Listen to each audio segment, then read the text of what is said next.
Señor presidente, con su permiso, buenas noches. Buenas noches, señoras y señores.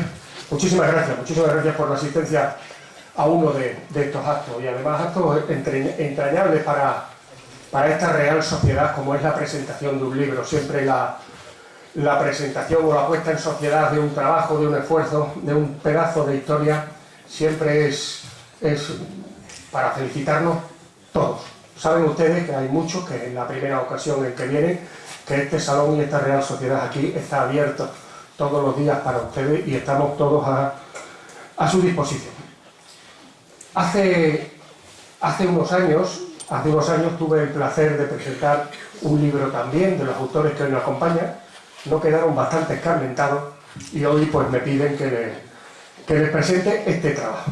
Ellos son, y además aprovecho para pedirles disculpas en la cuestión del protocolo, pero por necesidad de manejar el ordenador es que hemos adoptado esta disposición.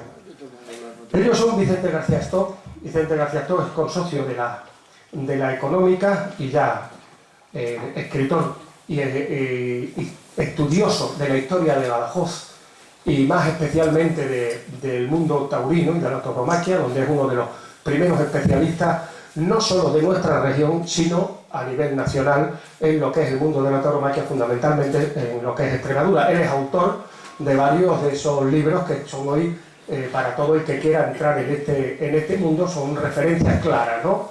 La historia y las alternativas en la Plaza de Toros de Badajoz, las plazas de toros de Extremadura, el Club Taurino, y aparte tiene muchísimas publicaciones y muchísimas investigaciones sobre historia.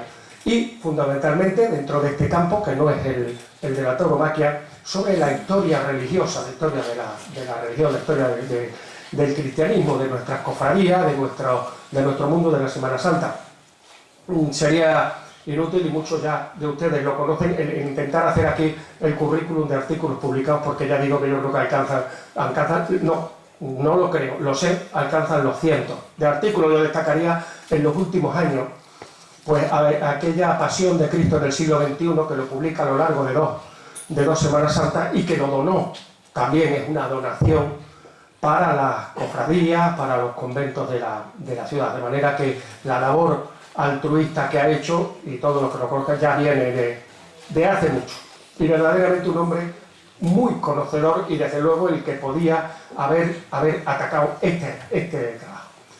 Le acompaña en este trabajo Juana María Calderón, es profesora de GB e ingresó en el cuerpo de la policía local, pero también conocedora no solo por su trabajo en el mundo social y el patear las calles día a día, y lo que es el trabajo de la policía, ese trabajo que va mucho más allá y nos es muy desconocido. Hace falta una buena historia del servicio de la policía local. Antonio Cabello, nuestro común amigo, tiene muchas cosas escritas, pero hay que sacar esa historia maravillosa también de nuestro cuerpo de la policía local. Ella, como hemos dicho, es profesora de Ciencias Sociales, con lo cual une a su trabajo, lo que es el trabajo del patear la calle, del estar con la gente día a día, lo une con el conocimiento científico y su preparación como profesora para saber interpretar y enfrentarse a esto.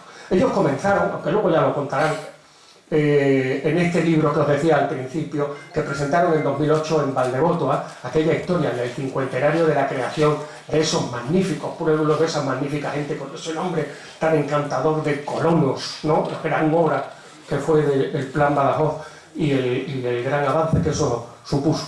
Ella es la primera niña que nació, será siempre la primera niña, la niña que nació en Valdevotoa, que tuve también la ocasión y el placer de presentarles aquel libro y que nos cayó agua, sí, para caer malo, aquel maravilloso libro ya hoy día agotado y que verdaderamente era una crónica, una historia extraordinaria.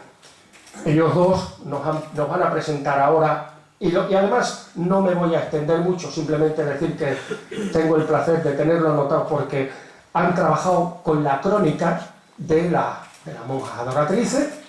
Ahora lo vamos a ver con todo detalle. Han trabajado con las crónicas de don Juan Aponte, también sobre el convento, y aparte su propia labor de investigación. Esa labor que los caracteriza a los dos por su trabajo, por su cercanía a la gente y las posibilidades que han tenido de conseguir muchísima documentación, muchísimos testimonios y que muchísima gente se les abriera y les proporcionara material para poder elaborar esta crónica.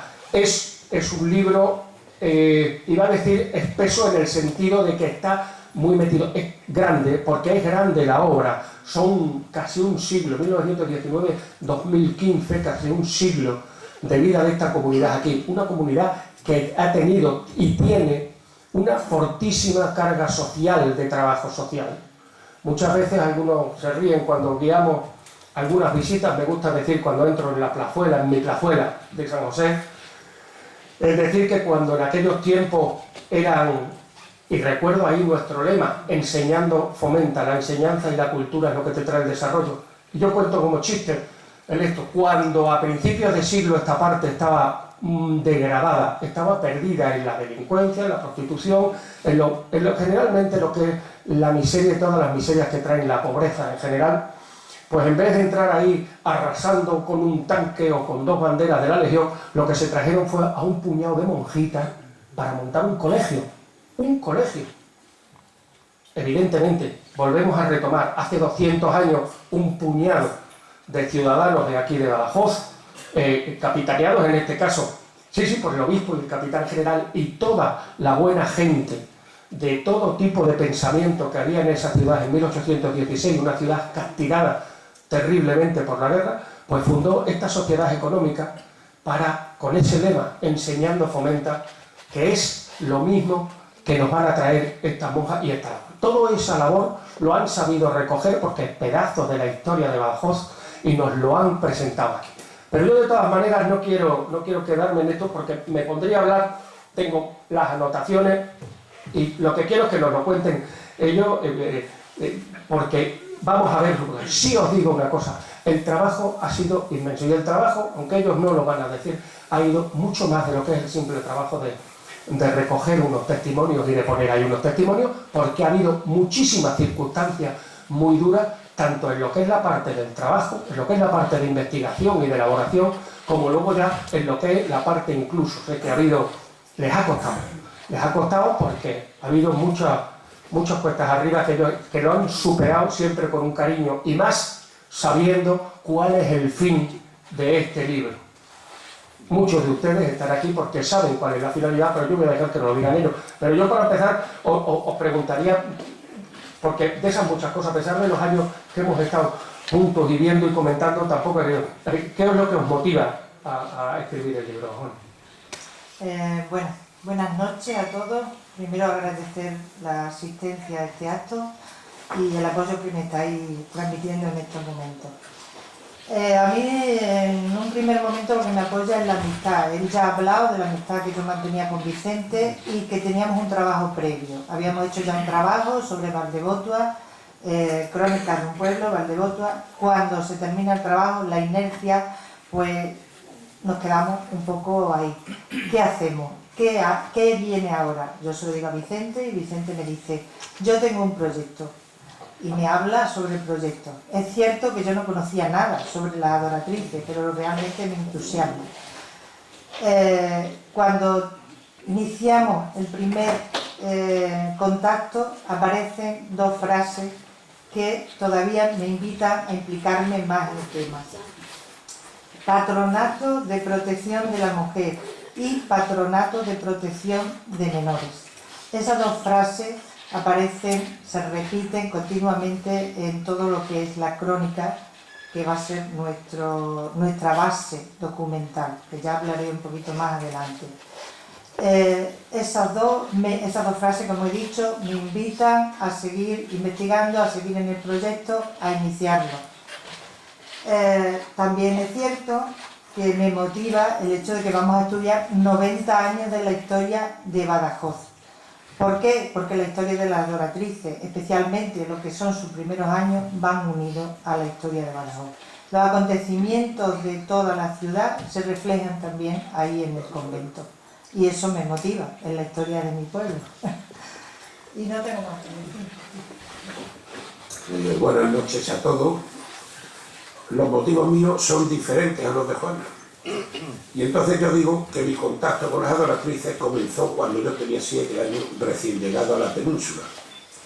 Mi tía vivía en la calle Saratón frente al convento y una tarde me llevó a oír misa.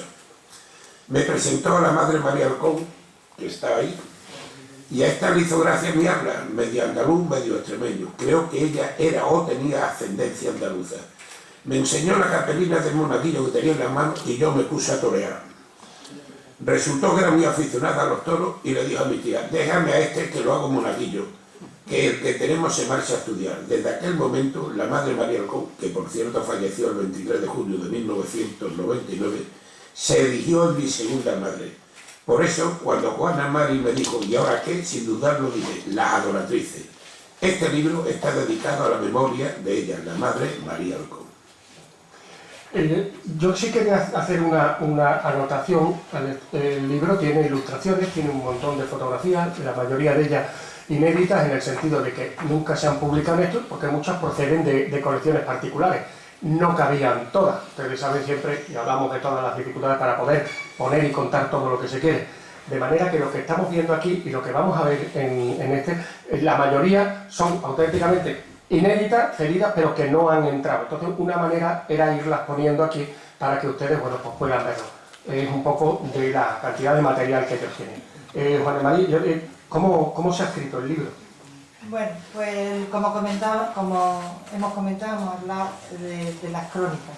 Una vez que decidimos realizar este proyecto, pues lógicamente nos dirigimos al convento. Tenemos aquí la sede de la adoratriz, nos vamos al convento. Cuando llegamos allí nos recibe, ahí tenemos una fotografía, la Madre Rafaela, que es la Madre Superiora, y también la Madre Pilar Olivera. Nos ponemos el primer contacto, le explicamos todo nuestro proyecto y ellos la cogen con muchísimo cariño. Entonces, desde ese momento nos dicen, nosotros tenemos una crónica.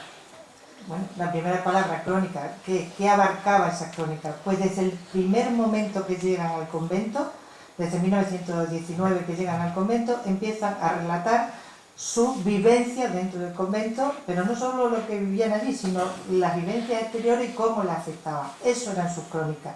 Nos sorprenden, lógicamente, y nos entusiasman.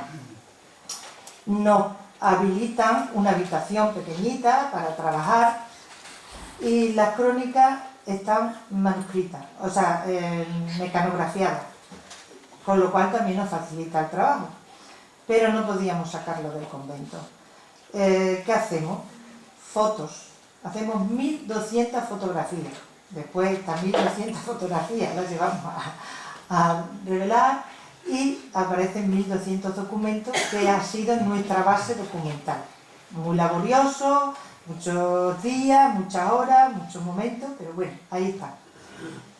¿Qué más documentos nos sirven de base? También tenemos, o sea, una vez que tenemos la crónica, que sería el fundamento, empezamos a indagar, lógicamente, en otros estamentos. Tenemos el archivo municipal. Realmente del archivo municipal no sacamos mucho, pero sí tenemos algo que, por ejemplo, en el 5 de agosto de 1916 ya se habla del proyecto del convento, de unas tasas, en fin, una serie de documentos que están en el libro que no voy a relatar. Seguimos indagando. Nos vamos al archivo diocesano. En el archivo diocesano el convento pertenece al obispado. Lógicamente ahí había documentos. ¿Qué documentos nos encontramos? Todo lo que es el proyecto de obra, el inicio, los costes de la misma, el material, de dónde proviene, pues también nos sirve para nuestro libro. Seguimos indagando. ¿Qué nos encontramos? Las crónicas de don Juan Aponte Fragoso. Ya habla Álvaro de él. Este señor, que es canónigo de la catedral y capellán del convento, con motivo del 50 aniversario de la adoratriz en Badajoz, escribe una serie de artículos. Entonces, estos artículos también han sido aprovechados para unirlo a lo que es todo nuestro bagaje. Y, lógicamente, todo lo que aparecía en el periódico Hoy, que se han consultado desde aquí, desde esta casa, los 90 años.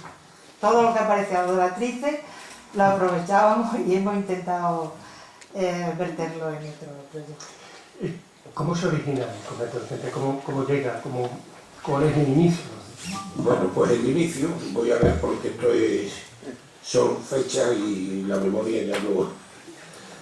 Pues al realizar la visita pastoral, este señor que está aquí, que es el obispo, don Adolfo Pérez Muñoz, que le acompaña un misionero del Inmaculado Corazón de María, se quejaba de la ignorancia y corrupción que observaba especialmente en la infancia y juventud, demostrando gran deseo de ponerle remedio. Pensó en la fundación de escuelas para niñas y asilos donde encontrasen refugio seguro las muchas jóvenes que, víctimas de la inmoralidad, se perdían por la falta de instrucción. A la mente del padre misionero acudió el recuerdo de la labor realizada por las adoratrices en diversas poblaciones y se lo manifestó al prelado. A este le pareció magnífica la idea y sin pérdida de tiempo escribió a la Madre Guadalupe de Jesús, superiora general, solicitándole una fundación en Badajoz. Luego se desplazó a Madrid y la visitó y le prometió que en Badajoz no le faltaría de nada, ni en lo espiritual ni en lo material. El obispo eligió uno de los barrios peores de la ciudad donde vivían personas poco recomendables y en medio de calles estrechas. Por ejemplo, esta es la subida a la Alcazaba.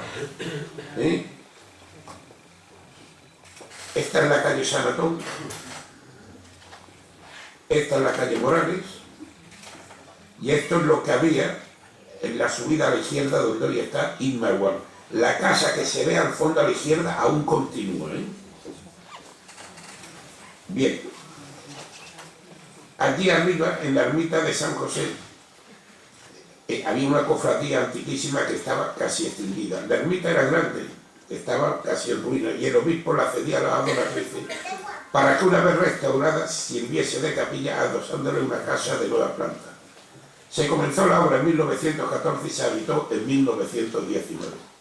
El responsable de la construcción fue don Francisco Franco, cuidado, popular y cariñosamente conocido como Curro Franco, joven capitán de ingenieros, arquitecto militar de la plaza, emprendedor dinámico y de gran simpatía, que sabiendo que el obispo era espléndido y amante de lo bueno, se aprovechó e hizo una casa verdaderamente suntuosa de cemento armado, paredes estucadas, zócalos y pavimentos de rico y variado mosaico, cristales enverinados, elegantes aparatos de luz eléctrica y grandes espejos.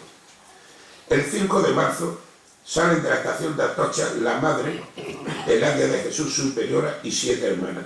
Por lo tanto, fueron 8 personas las fundadoras de este convento que llegaron a Badajoz a las 12 horas del día siguiente, 6 de marzo. Entre ellas esta, la hermana Berarda Roquieta, que 50 años después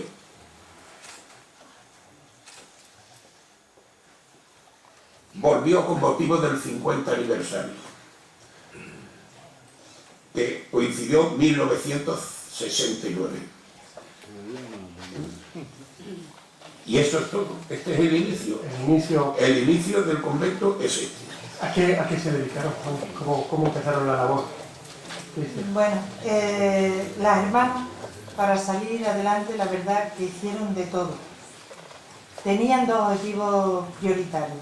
Uno de ellos era la enseñanza, la educación de las niñas, porque estaba dedicada a niñas, o sea que no había participación de niños. Y otro objetivo, pues lógicamente, y además en los años en que estamos hablando, era conseguir el sustento, tanto sustento para mantenerse ellas como para mantener a las niñas. Estamos hablando de que era un internado, entonces tenían unas necesidades y tenían que mantener el sustento. Aquí van a aparecer una serie de fotografías. La primera, como hemos dicho, se dedican a la enseñanza. La enseñanza, hay una diferencia entre la escuela interna y la escuela externa. Ellos empiezan con la escuela externa, con una serie de niñas, lógicamente con muchísima dificultad, porque eran unos años difíciles, pero aparte de eso, el edificio no reunía muchos requisitos cuando ellos empiezan. De hecho, la primera escuela fue en un pasillo, y empieza con un grupo de chavalas del barrio, de la zona.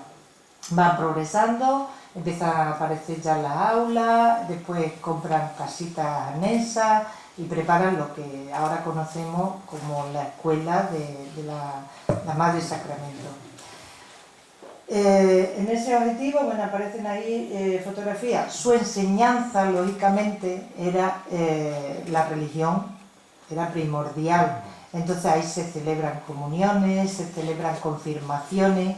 Sí es cierto que algunas veces las confirmaciones del colegio también se hacían en la parroquia de San Agustín, incluso se llegaron a hacer en el seminario, era cuando era mucho más numeroso, pero su enseñanza se basaba mucho en la religión.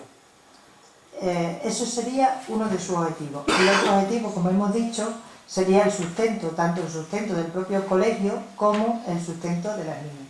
Ahí es donde empieza a buscar cualquier trabajo para conseguir ese sustento. En ese trabajo, ya me está poniendo algunas imágenes ahí el compañero. ¿Qué hacen? Una de las cosas que se dedican es a coser, pero a coser de forma industrial, desde un primer momento. Por ejemplo, ya en la guerra civil, ellos hacen monos para los soldados, sería su primer trabajo a nivel industrial, pero no tienen ningún inconveniente en hacer lo que haga falta. Por ejemplo, hacen repostería y venden dulces durante unos años, se dedican al zurcir, aprenden a zurcir, se dedican a zurcir, se dedican a bordar, que eso ya es otro apartado muy importante y que desgraciadamente, yo digo desgraciadamente, no ha quedado muy documentado en sus crónicas, porque realmente han bordado muchísimo, especialmente temas de motivos religiosos, para vírgenes, mantos, y ella en la crónica simplemente decía: hemos bordado un manto preciosísimo, riquísimo, pero no decía ni para qué virgen ni nada.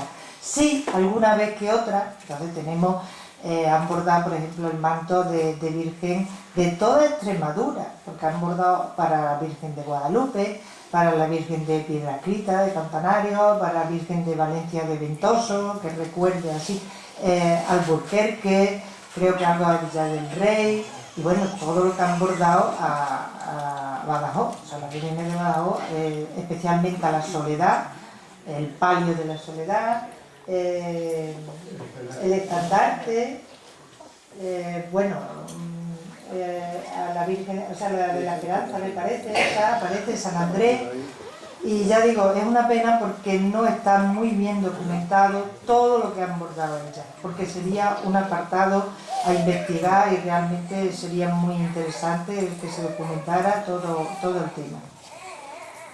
¿Qué más cosas han hecho? Pues aparte de la enseñanza, como hemos dicho, que era su prioridad, aparte de que todos los trabajos que hemos comentado, ¿qué ocurre? Que toda esta serie de trabajos que han hecho, trabajos de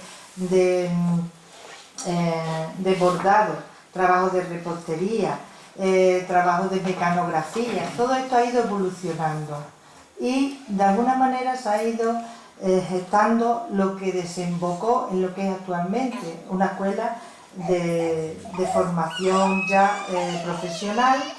De hecho, en 1972 fue cuando se inician los trámites para reconocer como escuela profesional lo que hasta ahora simplemente había sido el Colegio de las Adoratrices, pero dedicado a la enseñanza, pero no tan reglado como a partir de ese año. En 1972 se empieza ya a hacer todos los trámites hasta que se consigue. Y actualmente se considera eso una escuela profesional que está concertada con el Ministerio.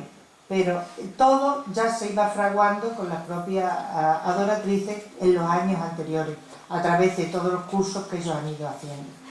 Bueno, y por último, en su labor, para no olvidarnos, yo he puesto ahí la fotografía de una compañera muy querida y de hecho pues una forma de homenaje, un homenaje hacia ella. Como los años fueron evolucionando y las adoratrices siempre han estado ahí al lado de la mujer, apoyándola y trabajando con ella, pues efectivamente en esa evolución también vinieron otros problemas, como el problema de la droga. No estuvieron de espalda ella en ese momento, siguieron apoyando a las mujeres. ¿Cómo la apoyan? Pues crean un pisito, que yo le decía el pisito, que era un piso de acogida, en la cual ellos participaban en 2 proyectos. Primero participaron en el proyecto Hombre y después participaron en lo que se conocía como el proyecto Vida. Y ahí participaba de forma activa mi amiga y compañera Botua. Por eso he puesto esa imagen. Bueno,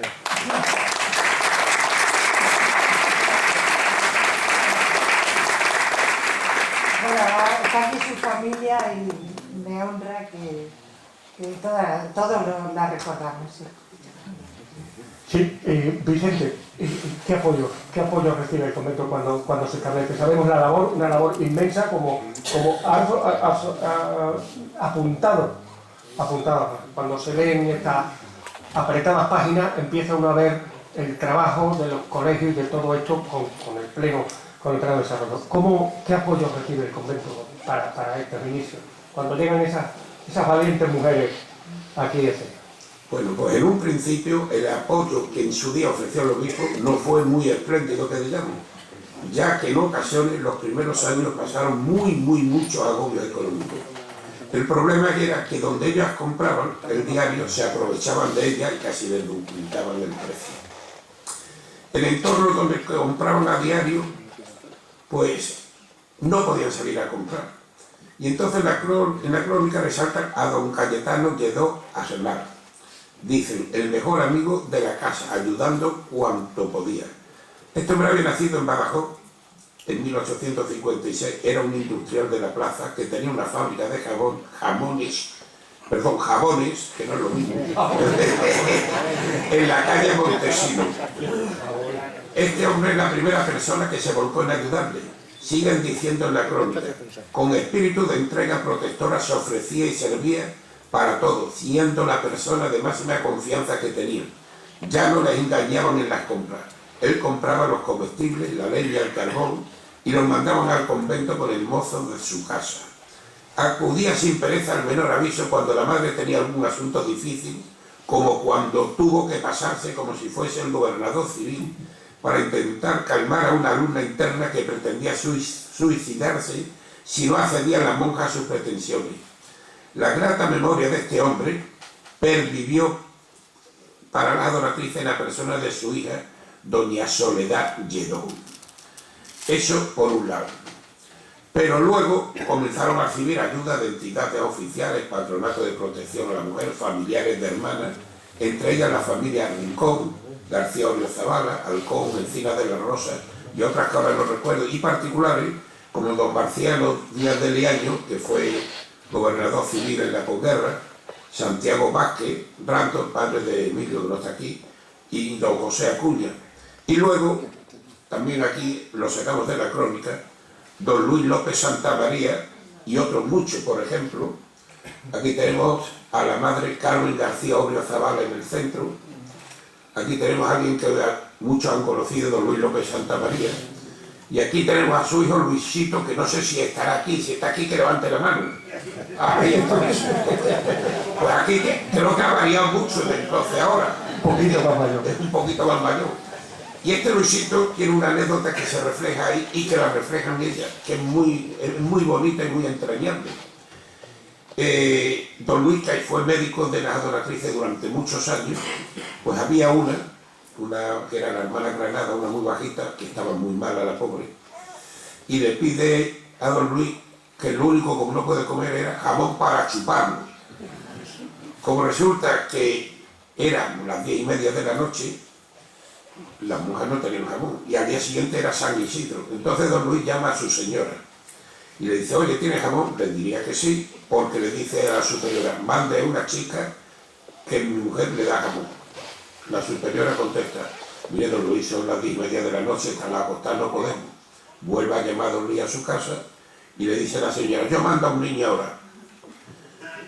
Dejen la puerta abierta. Don Luis se marcha a su casa, la monja tiene la puerta abierta y entonces aparece el Luisito a las 11 de la noche, casi asfixiado, ya está aquí el jamón. Y dice, ¿y qué ha pasado? Dice, porque me he perdido. Vivía en la calle Santo Domingo, creo que era, ¿no? Bueno, y se presenta Luisito con el jabón. Le dicen, pues sube arriba, que la hermana Granada quiere verte. La hermana Granada, que era así, lo ve casi de su estatura, la pobre estaba en la cama, y dice, ahí va, si parece un ángel. Y eso lo sé porque a Luisito se le quedó grabado. Digo, pues mándame una foto porque es curioso. ¿Y por qué has venido tú? Y dice, porque mi hermano estaban viendo el fútbol y no querían venir. Sí. Hubo muchísimas personas, muchas, nosotros en el libro hemos reflejado a muchas cuando han sido buenas acciones, cuando eran negativas, o hemos cambiado el nombre, hemos borrado los apellidos, y si una era Mari le hemos puesto Luisa, y si una era Luisa le hemos puesto Joaquín. Pero se reflejan en el libro muchas, muchas, y ahí han entrado muchas donaciones, porque para dar de comer a 200 y 300 niñas ya se necesita. Se han dedicado también ellas, sobre todo en los pueblos nuevos, Val de la Calzada casi en concreto, que daban 2 y 3 viajes cogiendo fruta, y venían con los furgones llenos, pero no solo para ellas, sino que además repartían en el entorno, y me consta porque me lo han dicho muchas personas de allí y muchos gitanos que han quitado mucha hambre de allí y continúan haciéndolo, ¿eh? Porque yo sé que del banco de alimentos recogen y lo que ves que no utilizan lo reparten también, ¿eh? Ahí el amigo Belmonte da fe de ello, ¿eh? Juan, dentro de lo que es el convento, lo que es la obra, lo que es la casa que tienen, ¿nos puedes hacer una descripción o Sí. destacar? Bueno, os comento, del convento tenemos 2 imágenes muy distintas. Todos conocemos el convento por fuera y la verdad que al menos resulta un edificio singular. Tú lo ves allí en la plaza y te llama la atención. Para los entendidos, bueno, pues un estilo renacentista, parece ser, ¿no? O me decía... Neogótico. Bueno, pero después nosotros hemos estado dentro del convento. Lo de dentro es totalmente distinto y no tiene nada que ver con lo de fuera. El convento ya se construyó, sí, ha dado algunas pinceladas también Vicente, que cuando se construyó que fue suntuoso y que tenía muchas vidrieras y mucho lujo, incluso se quejaba el obispo de que se había gastado mucho más dinero de que en principio se había presupuestado. Pero lo cierto es que desde el primer momento se queja de que no es funcional, de que el convento no estaba hecho para ser convento, que se había pensado, pues bueno, como un edificio, todo lo demás. Entonces eso ha acarreado muchos problemas y ha hecho que el convento haya tenido que sufrir muchísimas transformaciones dentro, pues para prepararla para lo que realmente era, para las clases, porque no estaba preparado, para las habitaciones de las niñas, para las habitaciones de las hermanas, o sea que han tenido que modificarla durante muchos años, muchas obras ha sufrido. Después, dentro del convento, ¿qué podríamos destacar? Bueno, pues la propia... ahí tenemos primero un detalle de los azulejos. Estos azulejos aparecen en algunas partes del convento, como son en las escaleras y en la entrada, en la sala de visita. Son unos azulejos vidriados que procedían de Sevilla y que, bueno, le da cierto empaque al edificio, pero sin mucho más. Después, dentro del convento, bueno, pues eso sí es mucho más conocido, lo que es la capilla de San José, tenemos el altar mayor y después tiene otro altar, el altar lateral. Dentro del altar, la figura de San José pues sería a destacar, ya que es la que le da nombre a la iglesia. No tiene mucho más. Ellas tienen un retrato de la Madre Sacramento de Madrazo, que no está documentado, o sea, no sabemos si puede ser original, puede ser, o copia, no sabemos. También habla de un cuadro que tienen en la sala de visita, que le han dicho que tiene cierto valor, pero realmente tampoco no está tampoco documentado. Y en general es un edificio por dentro pobre, no se ve suntuoso y sobre todo lo que se han quejado mucho es que no ha sido funcional. que no estaba para ser convento, no estaba planificado para ser convento, y eso la ha llevado a tener que hacer muchas reformas. Vicente, bueno, ¿qué hacen en estos momentos? Voy a preguntar a los dos, porque tenéis, en estos momentos ahora la comunidad, ¿qué es lo que desarrolla? Bueno, pues la comunidad ahora mismo, independiente del Centro de Formación Profesional Madre Sacramento, están centradas en la casa que han fundado en Perú, el Totoral, donde han contado con la ayuda de don Isidro Salas, que es el obispo de Abancay. Allí tienen un colegio, ahí tienen un colegio, y de la siembra que hicieron ahí, que no es esta por supuesto, porque ahí están trabajando también, ellas tienen ahí un campo, unos terrenos, tienen 2 hermanas misioneras, pero que creo que ya no están ninguna de las 2, ¿no? Sí, ¿Cuál está? Ah, la más delgadita, ya. Teresa Angulo, ¿no? sí. Y Pilar Suárez, la de la gafa, esta ya no está ahí. Entonces estas 2 hermanas son las fundadoras de la casa del Totoral. Bien. Este es un huerto que tienen ellas, que lo están trabajando. Vean la diferencia de una primera comunión de aquellos niños. Nada que tienen que ver con lo que nosotros tenemos aquí. Y de lo que estaba diciendo antes, que habían hecho una siembra y ya han comenzado a recolectar vocaciones que se están formando en el convento de Badajoz. ¿Ya cuántas estáis? Sí, ahora mismo. ¿De Perú cuántas hay? En Perú. No, de Perú aquí. De Perú aquí, 8. 8 más las 3 que han ido allí a Perú. 11, ¿no? Sí, 11. Bueno, yo quería añadir al tema que ha comentado Vicente del momento actual, también quería dar unas pinceladas. Primero, en cuanto al edificio. El edificio ya ha salido en prensa y todo demás, que ya habíamos hablado antes, pero que realmente, a pesar de todas las reformas que ha tenido, ahora mismo también necesita una reforma, y una reforma urgente. Ya ha salido varias veces en prensa, especialmente lo que es la zona de la capilla.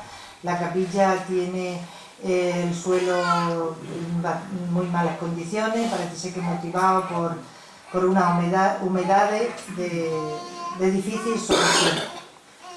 Después también, haciendo como un pequeño resumen, en cuanto al edificio, hemos dicho que está ahora mismo en una situación que necesita una reforma urgente. En cuanto a la escuela, pues ya ha quedado, como hemos dicho también anteriormente, la escuela, ahora mismo una escuela de formación profesional, la Escuela Madre Sacramento, que funciona concertada con el Ministerio. Y en cuanto a la congregación, voy a decir muy someramente también el tema. La congregación, en enero de 1994, sufre una ruptura, constituyendo lo que se conoce dentro del convento como la comunidad homogénea. La comunidad homogénea era un grupo de hermanas que, por así decirlo, se adhieren, crean unas reglas distintas a lo que eran las adoratrices. Y ahí empieza una separación de lo que es la casa madre de las adoratrices.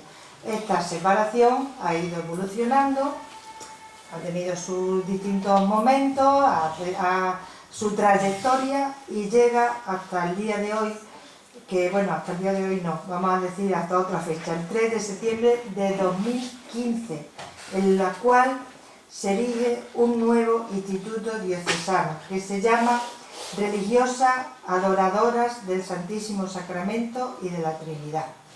O sea, las adoratrices, como nosotros entendíamos, hoy no son las mismas, no pertenecen a no sé si me había entendido, tampoco desde el 2015 ya no están en Badajoz, ya han hecho su propia comunidad, y es cuando se le aprueba la regla. Se le aprueba la regla en 2015, algo que venía ya gestándose desde 1994. Está todo recogido en el libro, documentado perfectamente. Y por entrar en algo más prosaico, porque verdaderamente esto da para muchísimo material, para muchas lecturas. Se puede leer por los años, el libro está dividido en las crónicas por los años, por las décadas, se puede ir leyendo independiente y vamos repasando toda esa historia de Badajoz. Vicente, pero este libro, que sabemos hoy lo que cuesta y cómo se patrocina, cuál es el destino final, ¿para qué habéis hecho? Bueno, este libro, como bien sabes, son 9 años lo que hemos estado. En principio, sí, unas cosas son 9 meses y otras cosas son 9 años, pues han sido 9 años. Bien, cuando en su momento nosotros solicitamos presupuesto, era bastante más caro que actualmente, bastante más caro. Y teníamos el dinero, sin problema, nos sobraba. Pero luego hubo una serie de cosas ahí que el libro fue a parar al cajón a dormir. Bien. Cuando lo retomamos por presiones de amigos, entre ellos Álvaro and Company, pues resulta que había bajado el presupuesto bastante, casi un 40%. Los que iban a dar al principio, la crisis había podido con ellos, pero al final pudimos sacar el libro. Y entonces quiero decir lo siguiente, que en primer lugar quiero dar las gracias a la Fundación Caja Badajoz y a los Emilio Repes, como digo yo, Emilio Vázquez y Emilio Jiménez, a Caja Rural de Extremadura y en su nombre a Martín Fariña, a Transporte Urbano de Badajoz Tubasa y a su responsable Julián Pocostales. A todos ellos, cuando les presentamos nuestro proyecto, nos dieron luz verde, e inclusive Pocostales me dijo, ya era hora, porque este era de los primeros que iba a dar dinero. Gracias a esta aportación de estas 3 entidades hemos podido editar el libro. Quiero también agradecer al Obispado de Badajoz la inestimable ayuda y colaboración de su archivero, don Teodoro Agustín López. A nuestro fotógrafo que está ahí, no te escondas que te he visto, don Miguel Ángel Rodríguez Plaza, un artista de la fotografía que colabora con nosotros de forma totalmente altruista. La portada y la contraportada son obras suyas y algunas fotografías, como esas que hemos visto de la soledad de los palios y no los veo aquí, pero a Pedro Felipe, el propietario de FZ, que más con Industrial es un amigo que se implica en este trabajo como un colaborador más. Tenemos la completa seguridad que a este libro no le ha ganado un solo euro, porque hay que decir que el presupuesto era de 450 páginas y el libro tiene 657. No hemos pasado nada más que casi en 3/4 de kilo, porque el libro pesa 1,250, cuidado, que pone 2 y sin embargo ha mantenido el precio. Lo cual quiere decir que le ha costado el dinero. Pero pensamos que íbamos a eliminar algo y dice, no, el libro no se toca, el libro sale. Y el libro ha salido gracias a él, que sé que le ha costado dinero, porque el papel es buen papel. Bueno, pues eso por un lado. Luego aquí, donde está, que no la veo. Bien. Queremos dar las gracias a la bibliotecaria de esta institución en donde nos encontramos, a la señora Laura Remellana, a las que durante muchos años hemos vuelto locas, pero que siempre nos han atendido con una sonrisa. Muchas gracias, guapa. No te escondas por ahí, que no te veo ahora mismo, ¿eh? Estará fuera. Sí, está fuera. Está fuera, ¿no? Mira, sobre la mano allí. Y por último, a esta Real Sociedad Económica Extremeña de Amigos del País en su bicentenario, que dispone de una de las mejores hemerotecas de España y este magnífico salón en que nos encontramos. Y a su vez queremos tener un recuerdo muy especial para don Francisco Pedraja, que estaba perfectamente informado de los problemas surgidos con este libro y nos decía, no importa, tenéis que sacarlo. Es historia de Badajoz y no puede quedarse olvidado en un cajón. Si hay alguien aquí que haga llegar que hemos cumplido sus deseos. Y entonces, gracias a estas entidades que están ahí,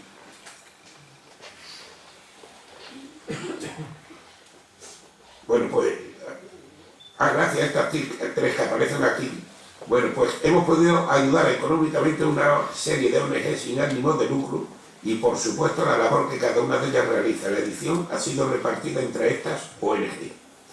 A SPA INVA, a PAMI, ACNAVA, Asociación Princesa Re, Aspaceba y Fundación Atamar. ¿Sí? Y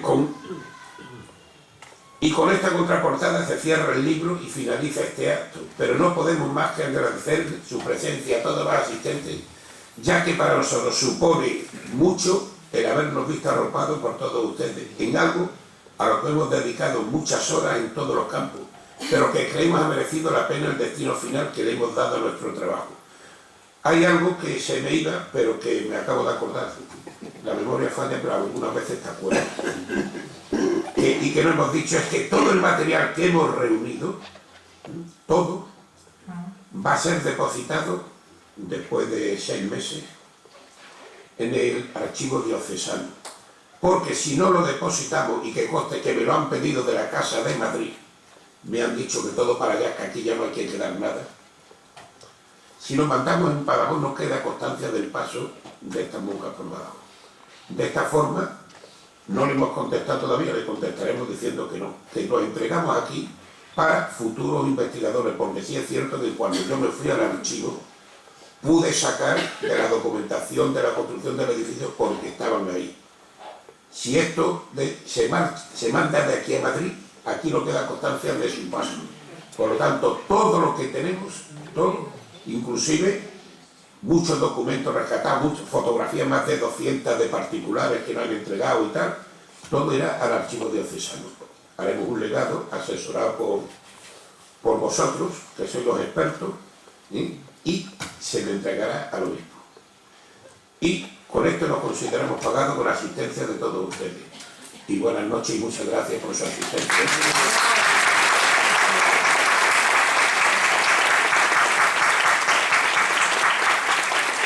Muy bien, pues damos por finalizado este acto, agradeciéndole a ellos que han tenido la deferencia de venir a nuestra casa, que es la suya, porque es consocio nuestro, don Vicente, para presentarlo, y luego además, bueno, pues teniendo este fin que tiene, este doble fin, o triple fin, el de la divulgación de la cultura, el conocimiento de la historia, y además el poder contribuir con estas magníficas instituciones, asociaciones que tenemos ahí, pues recomendarles. Algunas están ahí puestas, y si no, ahora para Navidad, para Reyes, cuando puedan, a ver si es posible acabar con toda la edición, que sería una manera también de contribuir a alguien a hacerle la Navidad un poco más feliz. Muchísimas gracias, buenas noches. Señor presidente.